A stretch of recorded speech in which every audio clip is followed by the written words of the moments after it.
संपूर्ण विश्व के लिए एक महत्वपूर्ण तिथि है। प्रधानमंत्री जी का एक स्वयं का एक संकल्प था कि अति आधुनिक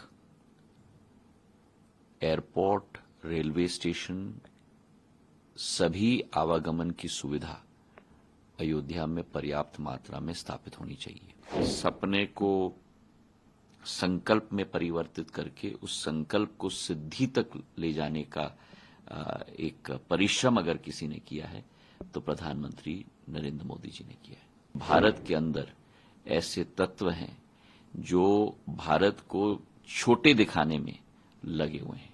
अयोध्या का विमानतल का लोकार्पण प्रधानमंत्री नरेंद्र मोदी जी के कर कमलों के द्वारा कल होने जा रहा है। ये केवल अयोध्या के लिए एक महत्वपूर्ण तिथि नहीं है, केवल उत्तर प्रदेश के लिए महत्वपूर्ण तिथि नहीं है, केवल संपूर्ण भारतवर्ष के लिए महत्वपूर्ण तिथि नहीं है, लेकिन ये अतिशयोक्ति नहीं होगी अगर मैं कहूं कि संपूर्ण विश्व के लिए एक महत्वपूर्ण तिथि है। भगवान पुरुषोत्तम राम की जन्मभूमि में आवागमन की सुविधा उपलब्ध हो पाए, ये हम सब लोगों की एक जिज्ञासा थी। प्रधानमंत्री जी का एक स्वयं का एक संकल्प था कि अति आधुनिक एयरपोर्ट, रेलवे स्टेशन, सभी आवागमन की सुविधा अयोध्या में पर्याप्त मात्रा में स्थापित होनी चाहिए। जहां एयरपोर्ट के अंदर, विमानतल के अंदर अति आधुनिक व्यवस्था उपलब्ध है, वहीं उस विमानतल का संपूर्ण आकार पुरानी वास्तुकला, पुरानी मंदिर की संस्कृति, मंदिर का आर्किटेक्चर के आधार पर पूर्ण रूप से किया गया है। अंदर के द्वार में और संपूर्ण अंदरूनी क्षेत्र में मर्यादा पुरुषोत्तम भगवान श्री राम की पूर्ण जीवन की अलग अलग शैलियां भारतीय कला और संस्कृति और क्षमता के आधार पर अलग अलग दृश्य में दिखाई गई हैं।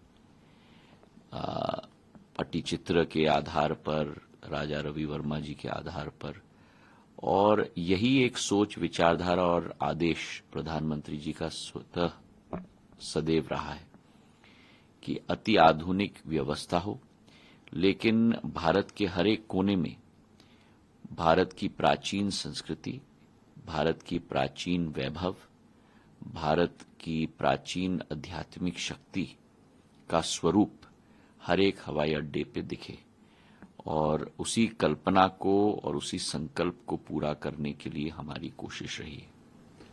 सर, अयोध्या कैसे विश्व से जुड़ेगा? क्या हम इसकी कल्पना करें कि जल्दी वो इंटरनेशनल एयरपोर्ट का दर्जा भी मिले उसे?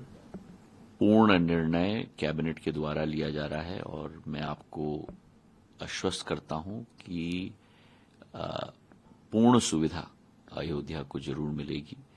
वर्तमान में 6,500 स्क्वायर मीटर की क्षेत्रफल में ये एयरपोर्ट बना हुआ है।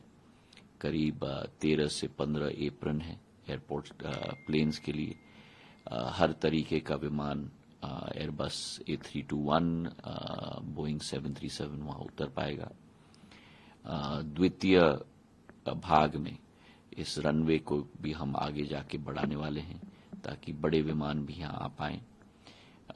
जहां वर्तमान में 6,500 स्क्वायर मीटर का एयरपोर्ट बन चुका है, द्वितीय भाग में हम लोगों की कल्पना है कि 50,000 स्क्वायर मीटर का एयरपोर्ट टर्मिनल बने, मतलब कि 5 लाख स्क्वायर फुट का एयरपोर्ट का टर्मिनल बने। तो ये संभावनाएं हैं अयोध्या के लिए। कल एयरपोर्ट का शुभारंभ प्रधानमंत्री जी के कर कमलों के द्वारा किया जा रहा है और आने वाले 22 तारीख को, जनवरी के 22 तारीख को भगवान राम की प्राण प्रतिष्ठा भव्य राम मंदिर में जो केवल 140 करोड़ भारतीय जनता का सपना नहीं, लेकिन विश्व में बैठे हुए भारतीय संस्कृति के साथ जुड़े हुए एक एक व्यक्ति का सपना था।